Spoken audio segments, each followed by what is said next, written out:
From Visuddhi Chakra onwards, what path the life force or divine light must follow for mergence with the supernal for a spiritual aspirant or sadhaka to be in a blessed state? Answer. This question is very significant and pertinent for the advanced spiritual aspirants or sadhakas, since the Udana Praana or life force is full of vitality and finds its path towards Muladhara, and from there to other higher centers after a few years of practice, and has tendency to go straight to the apex center after crossing Visuddhi Chakra and Ajna Chakra. From apex center it can ascend to cosmos in the awakening mode, and also can roam in different planes, in different directions, and can descend back to apex center, then to Ajna Chakra, and after this it is to settle in the Muladhara.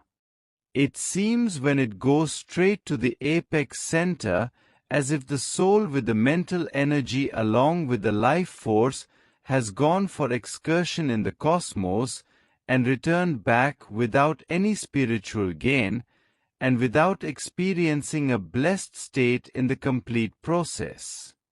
Of course, it is a much advanced and superior state, and no doubt a very subtle achievement in the life of a spiritual aspirant. But what is its purpose?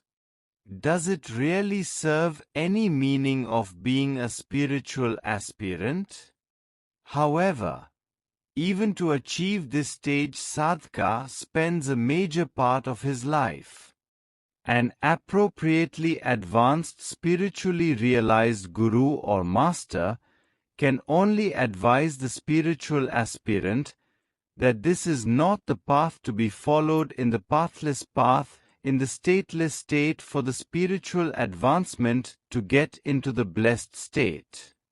An advanced guru can only make him understand that following this path will give the aspirant only the pleasure of cosmic excursion, but not the spiritually advanced blissful state, which is the purpose of spiritual realization. The soul that follows this excursion path to the cosmos is the Pratyaksh Atma, and not the pure soul light. It is the soul with jiva. No spiritual evolution takes place in sadhaka, since the light or life force following this path does not pass through Brahm Naadi to Sahasrara to Apex Center and then to the Supernal. Without passing through Brahm Naadi to Apex Center, divine light cannot couple with the Supernal, and cannot enjoy blissful state being in void, and will be without visual experiences.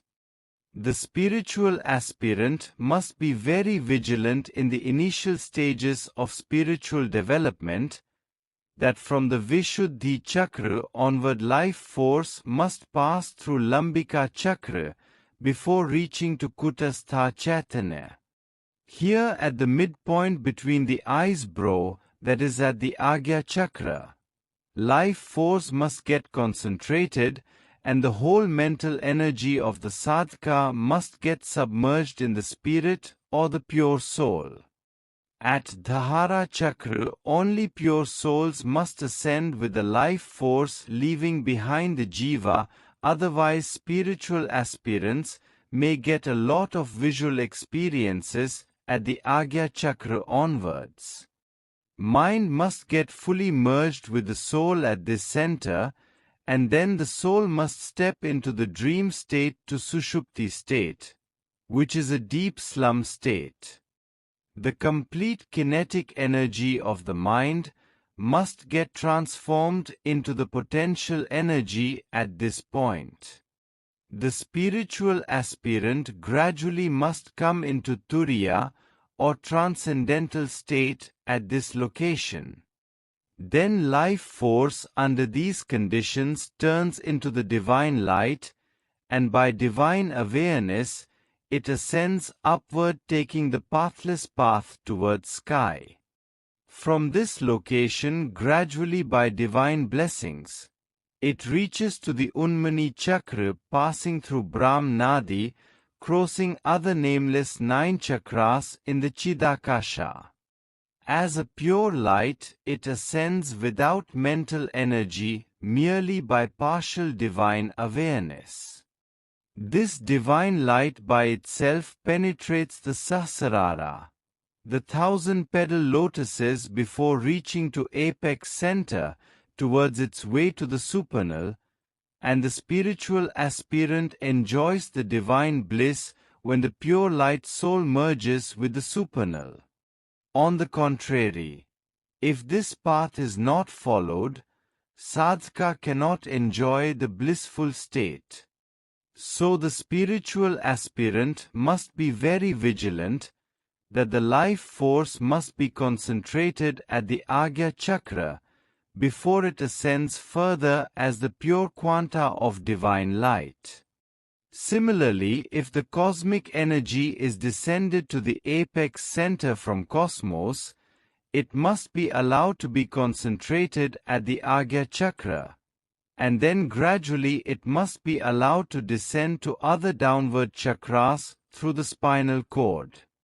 The traveling of life force to the Muladhara Chakra and then to the higher centers continues till the sufficient energy or life force or light is accumulated at the Ajna Chakra that can automatically ascend upwards towards sky or cosmos to merge with Supernal by the inbuilt divine force in it. This can lead the spiritual aspirant to Savikalpa Samadhi. On the contrary, Prataksh Atma or soul cannot lead to Savikalpa Samadhi. Prataksh Atma can only take up a journey to the cosmos and return back to apex center without any spiritual enlightenment, without entering the zone of perfect silence. Savikalpa Samadhi and Nirvikalpa Samadhi state can only be achieved if the perfect divine path of ascent is followed through Ajna Chakra onwards.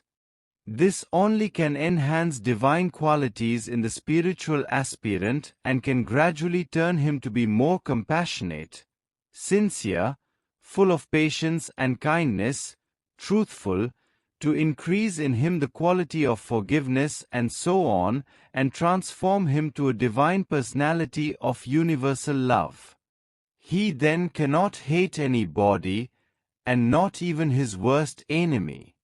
In short, the path which divine light follows is much more significant for spiritual evolution of spiritual aspirant than merely roaming of Prataksh Atma in the sky as the visitor without any transformation in the causal and subtle bodies for any further evolution.